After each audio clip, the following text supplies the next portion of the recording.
কালকে কারি পাতা জবা ফুল ফুটিয়ে যে জলটা বানিয়েছিলাম এই সর্ষের তেলের কন্টেনারটা ভরে রেখেছিলাম ভালো করে পরিষ্কার করে, কারণ আর কোনো প্লাস্টিকের বটল আমি পাইনি খালি। মোটামুটি একটানা 15 থেকে 20 দিন আমি ইউজ করে দেখবো। আজকে যদি চুলটা আমি ভেজা নিতে অ্যাপ্লাই করতে পারছি, কালকে চুল ভেজানোর পরেও আমি কি করবো, চুলটা শুকিয়ে যাওয়ার পরে অ্যাপ্লাই করবো, সারাদিন থাকবে। কাজ দেয়নি কিনা আপনাদের সাথে ডেফিনেটলি শেয়ার করবো। গত 2 দিন ধরে মোটামুটি ওই 10 থেকে 11 এরকম এই টেম্পারেচার ভ্যারি করছে, ঠিক আছে। আজকেও যেরকম ছিল 11, সব ঠিক আছে, বাট এই সময় স্নান করাটা না আত্মারাম খাঁচা হয়ে যায় পুরো। অদা আর কেঁদা দুজনে ঘুমোচ্ছে। কালকে রাত্রে ছোলার ডালগুলো ভিজিয়ে রেখেছিলাম, আজকে বেশ ভালো করে গ্রাইন্ড করে নেবো। একটু আদা আর অল্প কাঁচা লঙ্কা, মোটামুটি 2টোর মতো কাঁচা লঙ্কা দিয়ে প্রথমে পেস্টটা বানিয়ে নেবো। মেন কাজ হচ্ছে ডালের বড়া বলুন বেসনের বড়া বলুন ফ্যাটানো, বেশ ভালো করে ফ্যাটাবো, একদম পুরো একদম মাখনের মতো স্মুথ হয়ে যাবে। হ্যাঁ, ফ্যাটানোর সময় অবশ্যই অল্প একটু নুন আর অল্প একটু হলুদ দিয়েছি, কাশ্মীরি রেড চিলি পাউডার দিইনি, কারণ অলরেডি কাঁচা লঙ্কা দিয়েছে। সবেতেই লঙ্কা গুঁড়ো দেওয়ার কোনো মানে হয় না কালারের জন্য। সোডা ফোডা কিন্তু আমি কিছুই দিই না, কারণ কেন জানি না সোডার গন্ধটা আমার একদম ভালো লাগে না। ওই চপের মধ্যে এক গাদা সোডা দিয়ে যে ফুলুরিটা তৈরি হয় না, ওই ফুলুরি আমি জীবনে কোনোদিন খেয়েই দেখিনি। আর ভালো করে যদি ফ্যাটানো হয় না, সোডার দরকার লাগে না, এমনিতেই ফুলে যায়। এইভাবে ধোকাও বানানো যায়, বাট ধোকাটা অনেক টাইম টেকিং একটা প্রসেস। তাই আজকে আমি করব বড়ার ঝাল, আমার মায়ের বানানো ফেভারিট রেসিপি আমার। যখনই আরামবাগে যাই মা জিজ্ঞাসা করে কি রেঁধে রাখবো, আমি বললাম যে বড়ার ঝাল, আর সেটাই বানাচ্ছি আজকে আমি। ভাতে মুড়ি এই সমস্ত চিলি চিকেন বিরিয়ানি ফিরিয়ানি এই সমস্ত থেকে অনেক ভালো না খাবার, দারুণ টেস্টি হয়েছে। অভিষেকের কোম্পানি থেকে এটা দিই না, দিয়ে একবার। এটা হচ্ছে সিলভারের কয়েন, ও কোম্পানি থেকে এবারে গিফট। বাকি ভারী নদীকে এটা দিয়ে সিলভারের একটা কিছু বানিয়ে দেবো। ব্রেসলেট সিলভারের। পড়বি? আজকে আমাদের স্টলের জন্য স্পেশাল ডিনার মেনু হচ্ছে ঢাকাই বিরিয়ানি। রুকসানা বানাবে ওই ঢাকাই বিরিয়ানিটা, অবশ্যই ঢাকার মানুষ ও ঢাকার বিরিয়ানিটা তো ওই বানাবে। তো আমিও দেখবো কিভাবে করে। তো মেন যেটা চেঞ্জেস হয় সেটা আমরা বাসমতি চাল ইউজ করি, ওটা গোবিন্দভোগ চাল ইউজ করে, দারুণ হবে মনে হচ্ছে। এমনিতে গোবিন্দভোগ আমার ভীষণ প্রিয়, আর ওর সাথে বেশ বিরিয়ানি মশলা টশলা পড়লে জমে যাবে। আর এই যে দেখছেন এগুলোকে ভিজিয়ে রেখেছি, এসে আমি শ্যাম্পুটা বানাবো, ভেজানো থাক। এখানে চিকেন কিমা পাকোড়ার জন্য আর রোলের জন্য। শনিবার দিন এই দুপুরের টাইমটা এসে খেতে দেওয়ার মাঝখানে গ্যাপটায় আমি আর রুকসানা সমস্ত জোগাড় করে রাখি। আজকে যেহেতু ডিনারের দায়িত্ব ও নিয়েছে, তাই ওই মোস্ট অফ দ্য কাজ করছে। আমি দেখুন এখানে সমস্ত ম্যারিনেশনগুলো করে রেখে দিচ্ছি। রোলের জন্য কিমাটা রান্না করে রেখে দেবো, আর চিকেন পকোড়ার জন্য এই ম্যারিনেশনটা করে রেখে দেবো। এই কাজগুলো এগিয়ে থাকলে না তখন সন্ধ্যাবেলা সেরকম অসুবিধা হয় না। আর এই জিনিসটা কিন্তু আমি সংসারের ক্ষেত্রেও অ্যাপ্লাই করি, যেহেতু একটা কাজের সাথে জড়িত আছি, ইউটিউব বা যাই বলুন না কেন, তো সেহেতু এই কাজগুলো একটু আগে সেরে রেখে দিই। এখানে রোলের জন্য কিমাটা রেডি করে রাখলো। এখানে রুকসানা ওই পোলাওটা বানাবে, ঢাকাই পোলাও, সেই জন্য দুধ ফুদ এখানে সেদ্ধ হচ্ছে। এখানে আতপ চাল ধুয়ে রাখা হচ্ছে। এখানে চিকেন ম্যারিনেট করা আছে। এখানে বেরেস্তার জন্য পেঁয়াজও ভাজা আছে। চিকেন পকোড়ার জন্য আমি এটাকে ম্যারিনেট করে রেখে গেলাম, তখন যা ভাজা হবে হবে। ওকে বাড়ি ফিরে মা বাবা মিস্টার মুখার্জিকে একসাথে খেতে দিয়ে দিয়েছি। মিস্টার মুখার্জি খেয়ে এখন অফিসে বেরিয়ে যাবে। আজকে হয়েছে এইসব কিছু, আর বললাম না।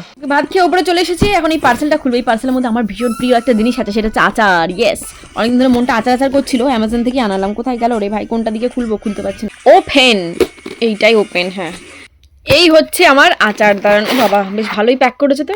একটা হচ্ছে আমসত্ত্বের, একটা হচ্ছে কুলের। আমার দুটোই প্রচন্ড ফেভারিট, ঠিক আছে। আসলে বাবা আগে আচার খেত, ঠিক আছে, সেই জন্য আচার পেতাম। আর বাবা মানে পেটের প্রবলেম হওয়ার পর থেকে ডক্টর একদম আচার খেতে বারণ করে দিয়েছে, সেই জন্য আমি নিজের জন্যই আনলাম। আর কি করবো, কি ফেটে যাবে, বারণ করিস না।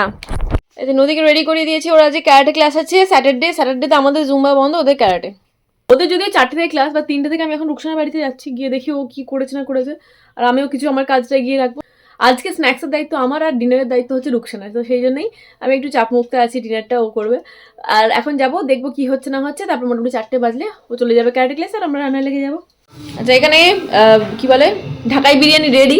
নিচেই প্যানটা দিয়ে জল ফুটতে দিয়েছে, আর ওপরে এটা সিদ্ধ হয়েছে। যতক্ষণ না মানে পুরো রাত পর্যন্ত এটা হতেই থাকবে, ডিনার যতক্ষণ না কমপ্লিট হচ্ছে। সবাই নিয়ে যাবে।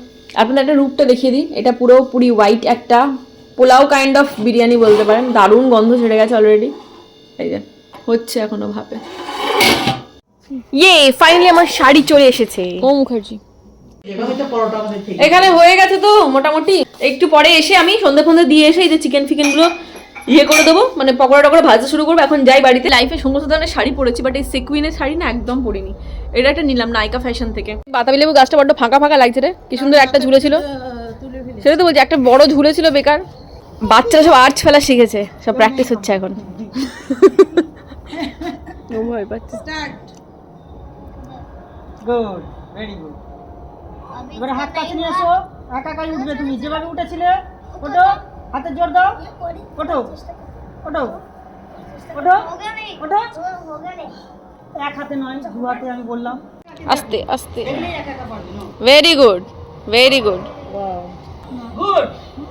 এই তো আরুষও পেয়ে গেছে, ভেরি গুড, ওয়েল ডান। আজকে একটু ইয়ে কমে গেছে, সদস্যরা ক্যান্ডিডেট কমে গেছে। তোজো নেই, নিতাংশ নেই, ডায়না নেই। আজকে আমাদের ফার্স্ট অর্ডার বেরিয়ে যাচ্ছে। এখানে রোল, চিকেন রোল আছে আর বিরিয়ানিও আছে 3-4 প্যাকেটের মতো। বিরিয়ানির সাথে মানে ঢাকাই বিরিয়ানির সাথে এই কাচুম্বার ফাচুম্বার না, নর্মালি স্যালাড সার্ভ করছে। এত কাঁচা লঙ্কা কেউ খায়? বিরিয়ানির সাথে কাঁচা লঙ্কাটাই অনেক টেস্ট। আর মোটামুটি আজকে তাড়াতাড়ি আমরা চলে যাব সেই প্ল্যানেই আছি। কালকে সানডে আবার পিঠের দিন আছে, সেই জন্য সমস্ত প্যাক ট্যাক করে রেখে দিচ্ছি। এখানে আবার রোলের 3টে অর্ডার এসেছে, 2টো এগ রোল আর একটা হচ্ছে চিকেন রোল। শনিবার দিন আমরা নিরামিষ খাই ঠিক আছে, বাট বেশিরভাগ মানুষের শনিবার দিনটাকে খাওয়ার দিন বলে মনে করে। কেন বলুন তো? শুক্রবার দিনে পুরো অফিস করেছে, শনিবার দিনেও অনেকের অফিস থাকে, আর শনিবার দিনে সন্ধ্যেটা হচ্ছে একদম ব্লেসিং টাইম, তাই না? কারণ নেক্সট ডে হলো সানডে, আরাম করার দিন। কিন্তু সানডের সন্ধ্যেবেলাটা একদম বাজে লাগে, কারণ কালকে আবার অফিসে বেরোতে হবে। যারা অফিস ওয়ার্কিং তাদের জন্য বলছি আর কি। কিন্তু এবারে সোমবারে অনেক সরকারি প্রতিষ্ঠান ছুটি থাকবে, কারণ মকর সংক্রান্তি আছে। এখানে চিকেন পকোড়া ভাজছি। এত কিছু ভালো মন্দ রান্না করে গিয়ে, দেখে গিয়ে, গন্ধ শুকে গিয়ে আমি বাড়িতে খাবো রুটি আর আলু ভাজা।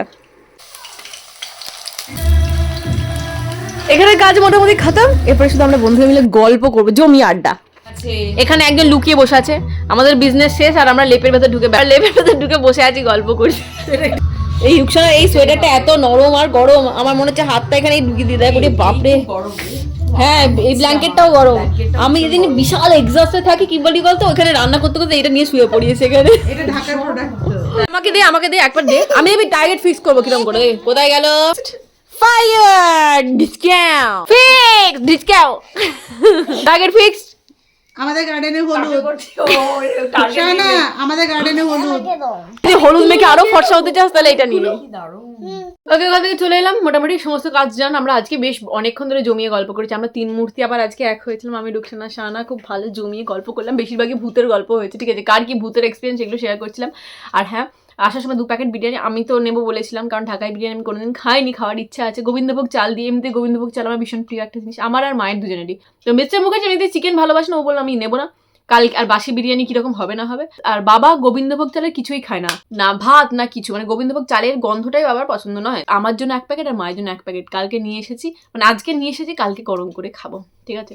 আর আপনাদের সাথে শেয়ার করবো যে টেস্টটা কিরকম লাগলো। কারণ আমি জানি আমার অনেক ভিউয়ার্স আছে যারা বাংলাদেশ থেকে দেখেন, তাদের হয়তো শুনতে ভালো লাগবে। তাদের প্রথম ঢাকাই বিরিয়ানি ওই দুধ দিয়ে, যে মানে জানি না, এটা কাইন্ড অফ পোলাও বলতে পারেন, চিকেন পোলাও, ওই দুধ দিয়ে যে প্রপার যে বিরিয়ানিটা বানায়, সেটাই কালকে টেস্ট করবো।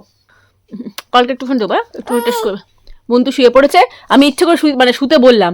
সকালবেলায় সে ঘুম থেকে উঠেছে, দুপুরবেলা সারা দুপুর ঘুমোয়নি, ক্যারাটে ক্লাসে ছিল, ক্যারাটে ক্লাস করেছে, তারপরে ছোটাছুটি করে, তেমন আমি ঘুমো। পাশ ফিরে যাও নদী, না তুমি ঘুমোবে না, পাশ ফিরে যাও।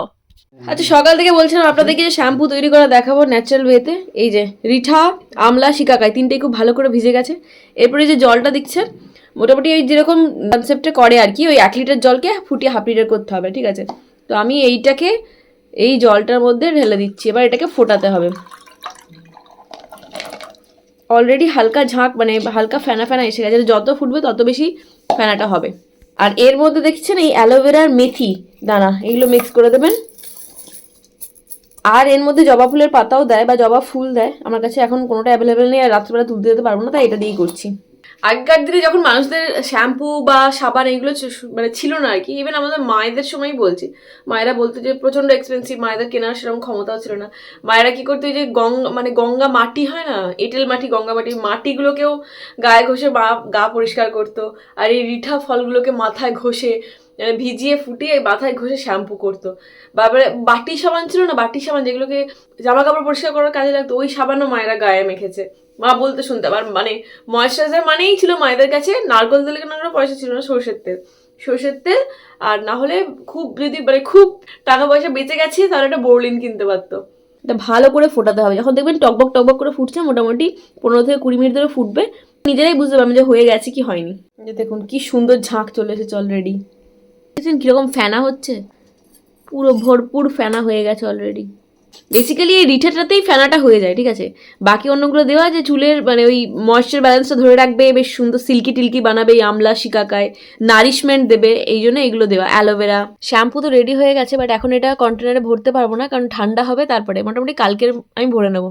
মামাআর্থের কন্ডিশনারের কন্টেনারটা একদম ফাঁকা, তো এটা ভালো করে ধুয়ে পরিষ্কার করে রেখেছি, এটার মধ্যে রাখবো। কিন্তু এটা ফ্রিজে রাখতে হবে, আর এটা কিন্তু 1 সপ্তাহ পর্যন্তই লাস্ট করবে, এর বেশি না। 1 সপ্তাহ পরে এটাকে ফেলে দিতে হবে, আবার নতুন করে বানিয়ে ইউজ করতে হবে। আর এই কারণেই বোধহয় লোকেরা দোকানে জিনিসটা বেশি প্রেফার করে, কারণ ঝামেলা বেশি। কোনো ন্যাচারাল, পুরো পিওর ন্যাচারাল জিনিস পেতে গেলে না সেটাতে কষ্ট করতে হবে। আর এই মানে এত ব্যস্ততার যুগে কারোরই সময় হয় না যে নিজের চুলের জন্য বা একটু কিছুর জন্য এই আবার এত ফুটিয়ে ফাটিয়ে এটা ওটা জোগাড় করে শ্যাম্পু তৈরি করা। তাই বাজারে যেটা পাওয়া যায় সেটারই মধ্যে একটা ভালো অপশন দেখে কিনে নেয় মানুষ। যাই হোক, আজকে ব্লগটা এখানে শেষ করছি। কালকে সানডে ব্লগ নিয়ে দেখা হচ্ছে। ভালো থাকবেন, সুস্থ থাকবেন, সবাইকে ভালো রাখবেন। আর হ্যাঁ, ভিডিওটা ভালো লাগলে প্লিজ একটা লাইক করে দেবেন। দেখা হচ্ছে নেক্সট ভিডিওতে। Bye, good night.